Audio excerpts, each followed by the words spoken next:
वो आदमी बहुत हैंडसम था और उसका भाई भी।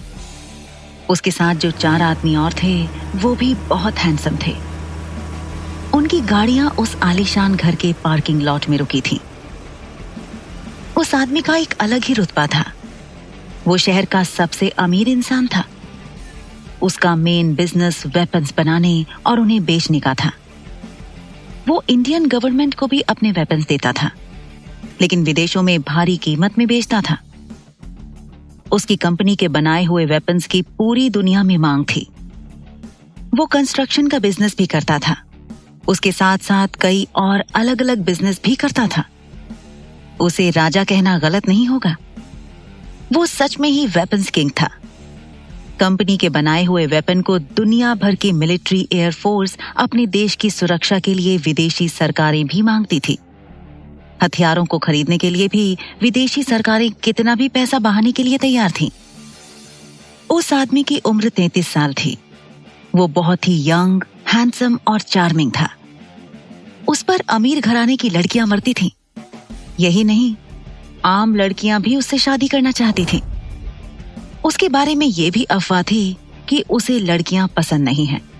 वो गे है, पर ऐसा कुछ नहीं था।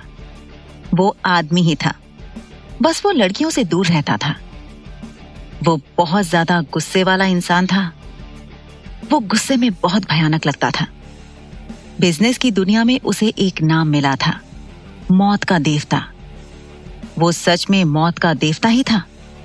अगर उसका दिमाग फिर जाता था तो वो सब कुछ रौंद डालता था। उसके पास अच्छी खासी क्वालिटी टेक्नोलॉजी पावर्स भी थी। मतलब वो एक हैकर भी था। वो इंडिया का वेपन्स किंग था।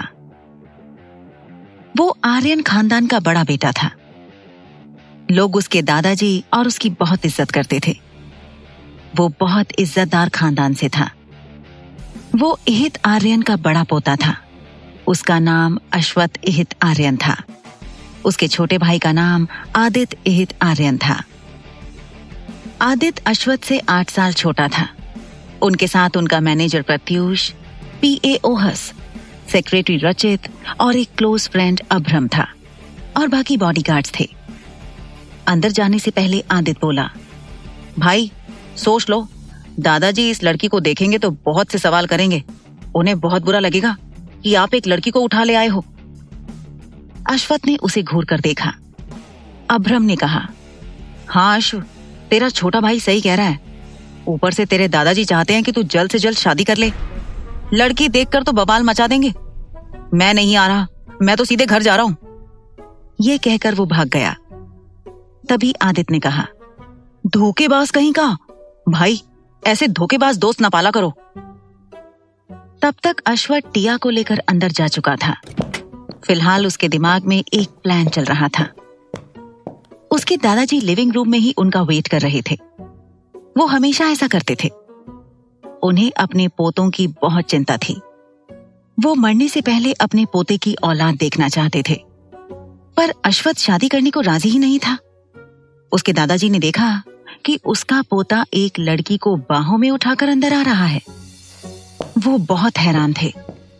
उन्होंने कभी भी अपने पोते को किसी लड़की के साथ नहीं देखा था, क्योंकि अश्वत हमेशा लड़कियों से दूर रहता था। पता नहीं उसे क्या प्रॉब्लम थी लड़कियों से। बाकी लोग भी अंदर आए। आदित्य प्रत्यूष के पीछे छुप रहा था, जैसे उसने कोई गुनाह कर लिया हो।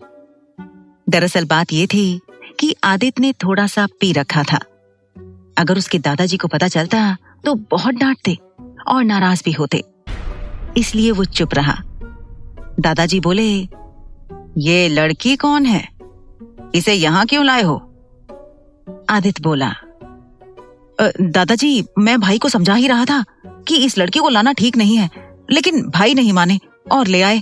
मैंने कहा था ना भाई, दादाजी नाराज होंगे, अब भुगतो। उनके दादाजी ने आदित्य की बातों का दूसरा ही मतलब निकाल लिया।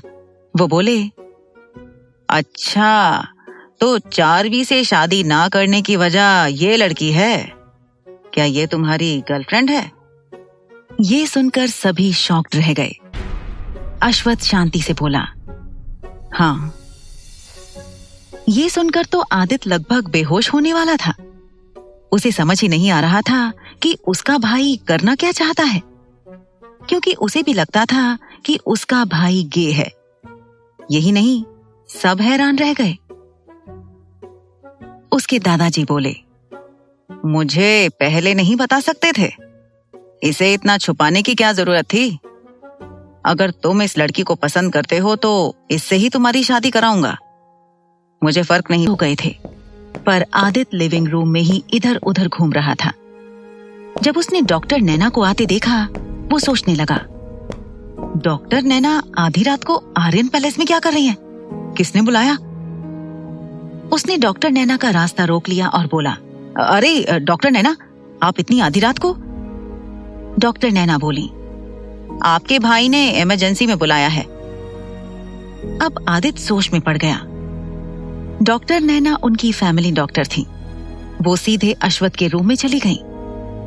वो अश्वथ के बेड पर किसी लड़की को देखकर हैरान थी।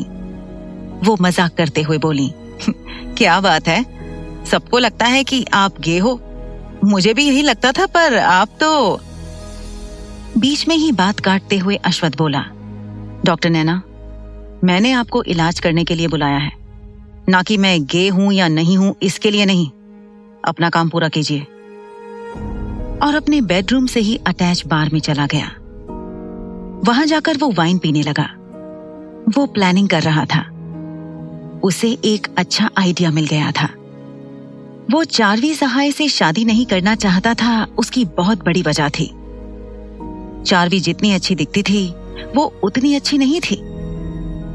अश्वथ लोगों की नीयत पहचान लेता था। उसकी अपनी नजरों से चारवी भी नहीं बच पाई थी, पर चारवी ने उसके दादाजी का दिल जीत लिया था। उसने टिया की फोटो क्लिक कर रखी थी और कुछ देर पहले ही अपने डिटेक्टिव विक्टर को उसके बारे में इंफॉर्मेशन निकालने के लिए कह दिया था। टिया फिलहाल उसके लिए चारवी से बचाने वाली एक तलवार थी।